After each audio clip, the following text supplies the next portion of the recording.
Welcome to Short View Trading, so morning market hit for Monday, 13th of June. It's around 9 a.m. London time.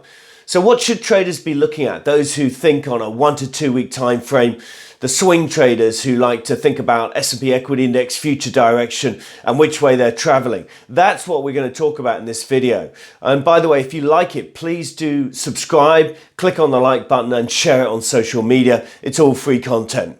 So what's going on in these markets? What should we be looking at? What's been driving them? Why have they been so weak over the past 2-3 trading sessions? Well, clearly there's been a confluence of events knocking them downwards. As we saw last week, at the back end of last week, they broke out of that consolidation trading range. They'd been trading nicely sideways since late May. They'd had a good rally in the second half of May, the last 7, 8, 9, 10 trading sessions, and then tracked sideways into early June, in the middle of last week. On Thursday, of course, they broke down below that level. That level, as you can see on the chart in front of you now, was the 4,070 to 4,200 consolidation range. They broke below that late Thursday trading, and that downtrend continued on Friday.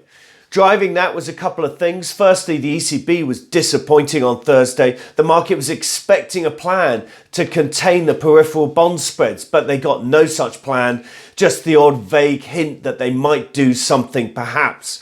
And the market didn't like that. We saw a widening of Italian bond spreads over German bunds as a result, which is a rising of a risk premium in Italian government debt. You saw that in Spain, Greece and other peripheral economies as well, as the market was not happy with a lack of a plan, the absence of a plan. And of course, it's an invitation to the market to play widening spreads in the periphery and to push those spreads out wider until the ECB actually does something. So it's like, as John Others said in Bloomberg over the weekend, it's like a slow car crash rerun of the Euro crisis to all of us that watched that in detail. So that adds pressure to equity markets, those widening spreads. Look at this chart we're putting up in front of you now of Italian bond spreads over German against the FTSE MIB. This drives risk aversion. You'll see overnight the Italian MIBs lower again as it opens this morning in Europe and heading back to its early March lows, intraday lows quite quickly. So that didn't help at all, that ECB lack of plan. Then on top of that, on Friday, of course, we had much worse than expected inflation data out of the States. And with that, we had a breakout to the upside on US 10-year bond yields and a breakout to the upside on US interest rate expectations once you start looking 1-2 years out. So in other words, the market started pricing in more rate hikes and US 10-year bond yields backed up as well. So having consolidated for a bunch of weeks since late April, a new trend looks like it's establishing itself on interest rates. And that's negative, of course, for equity markets and brings about more risk aversion. Over and above that, overnight in Asia, in China in particular, we've had renewed lockdowns, adding to the sense of concern over there as well. And it's not just equities in the firing line. You've had Bitcoin, some of the cryptos under severe pressure. Bitcoin having held 28 to 30,000 as a big support level, really all the way back to pre-pandemic, broke sharply below that level over the past 24 hours now, trading down around 24, 25,000. All the way back at levels it last saw pre-pandemic in the back end of 2019.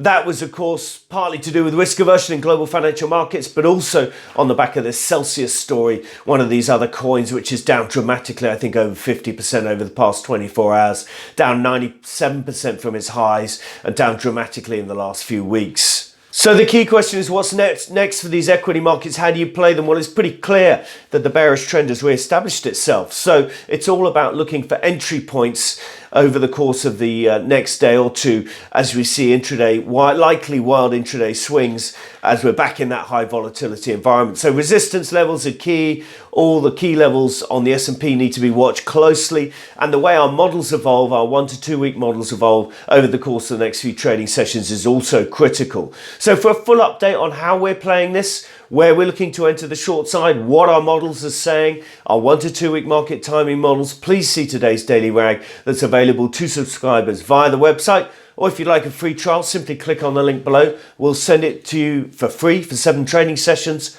No credit card details required. All we need is your name and email address. So what are we watching this week? Well, simply it's all eyes on central banks. It's the Fed Tuesday, Wednesday, the dot plots, the summary of economic projections, a press conference on Wednesday, all late evening London time.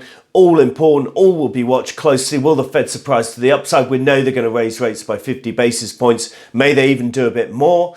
Or will they sound a little bit more hawkish in that press conference? Or what will the dot plots say and the summary of economic projections? All of that will be watched very closely. That is the main focus, along with the Bank of England and the Bank of Japan at the back end of this week. That is the main focus for market participants this week. Price action as well, of course, that breakout in yields to the upside, what equities are up to, and so on and so forth. So there's plenty to focus on this week. That was your daily market update for Monday, 13th of June. Thank you for listening. Please do subscribe to these videos on YouTube. Simply search under Short View Trading and click on the subscribe button, or follow us on LinkedIn, Twitter, and or Facebook. Thank you for listening. Stay safe. Trade well.